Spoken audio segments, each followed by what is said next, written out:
Congressman Jim Bridenstine.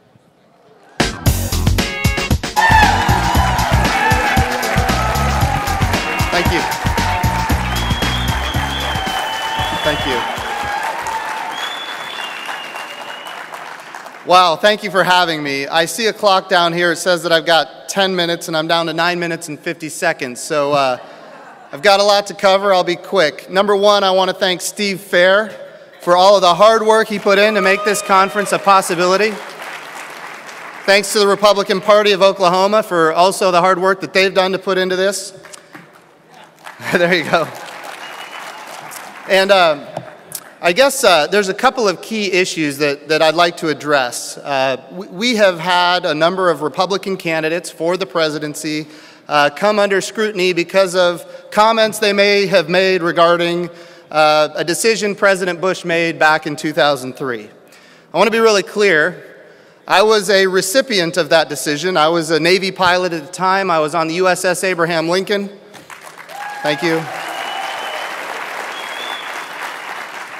I flew combat in Afghanistan in 2002. We rolled over into the Persian Gulf. We did Operation Southern Watch in Iraq, which became Operation Shock and Awe, and then Operation Iraqi Freedom. Thank you. I want to be really clear about the national security of this country. The greatest threat to our national security is not global warming, regardless of what the president would have you believe.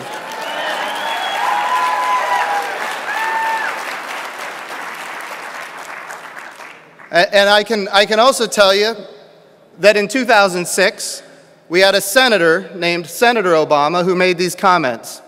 He said that a precipitous withdrawal from Iraq would lead to chaos, terrorism, ethnic cleansing, and genocide.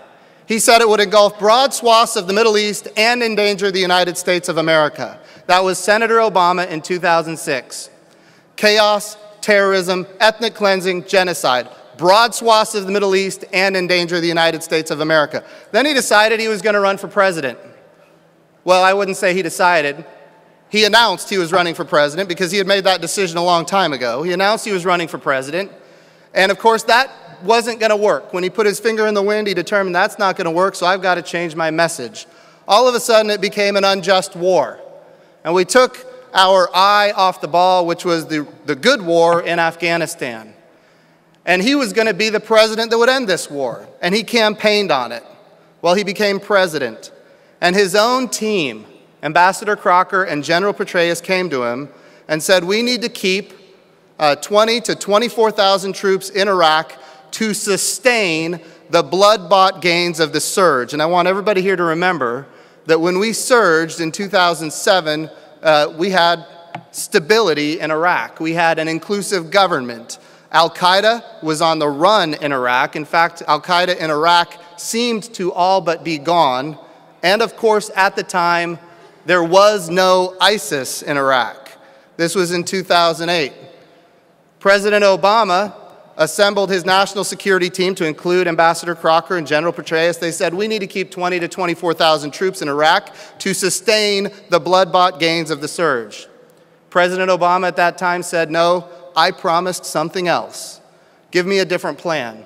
They came back with another plan. They said, look, we need 10,000 troops. It'll take a little bit more risk, which means we're going to put our war fighters in harm's way. We could lose some more people, but with 10,000 troops, we can sustain the gains of the surge. And the president said, no, I promised something else. It was President Obama who required, historically, all a status of forces agreement is for our troops to fall under American law when fighting in a foreign country. It's just an exchange of diplomatic letters, and that was the precedent that we have in this country. Well, it was President Obama who said to Maliki that any status of forces agreement that we come to has to be ratified by the Iraqi parliament. It wasn't just going to be an exchange of diplomatic letters. But President Obama knew that by doing this, he would require, ultimately, the precipitous withdrawal from the troops in Iraq. And interestingly, where are we today? Exactly as Senator Obama described: terrorism, chaos, ethnic cleansing, and genocide. It now engulfs broad swaths of the Middle East, and it endangers the United States of America. Here is the important point. When you are President of the United States, you do not make decisions in the best interest of your political prospects. You make decisions in the best interest of your country, period.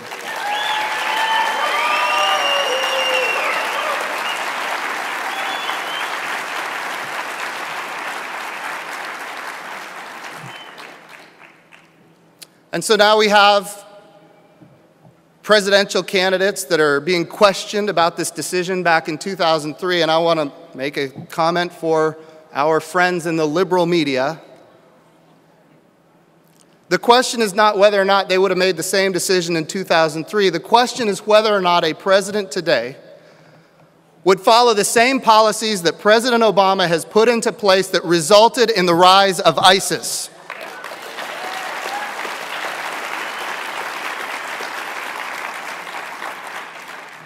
And the answer to that question, when presented to Hillary Clinton, would be, of course she supports those policies because she was a part of them. And by the way, that means she is not qualified to be President of the United States.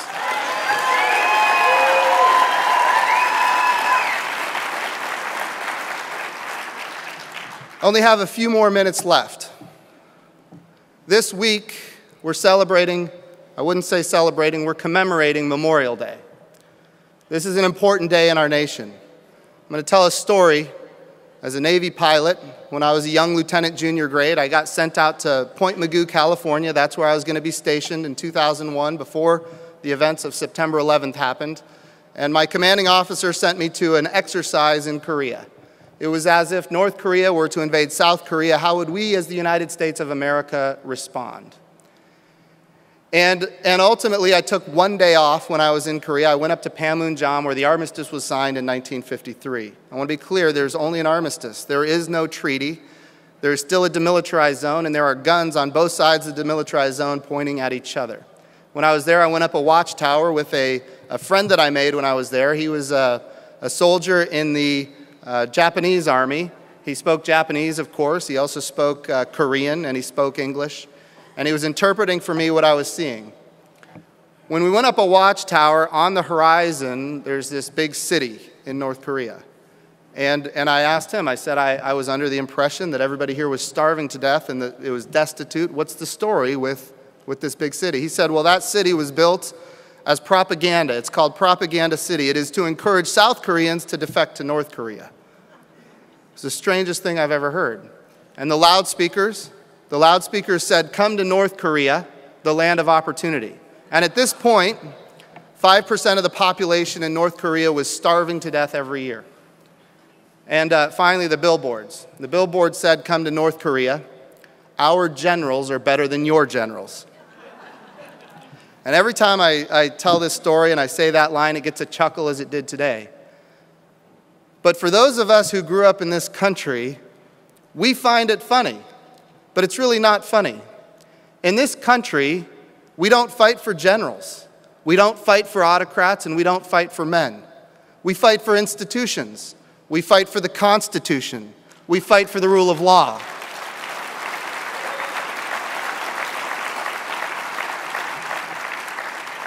We fight for the Bill of Rights. We fight for the right to assemble, as we are assembling here today. And we fight for the right to criticize our own government, as I have done today, without having to register with the federal government.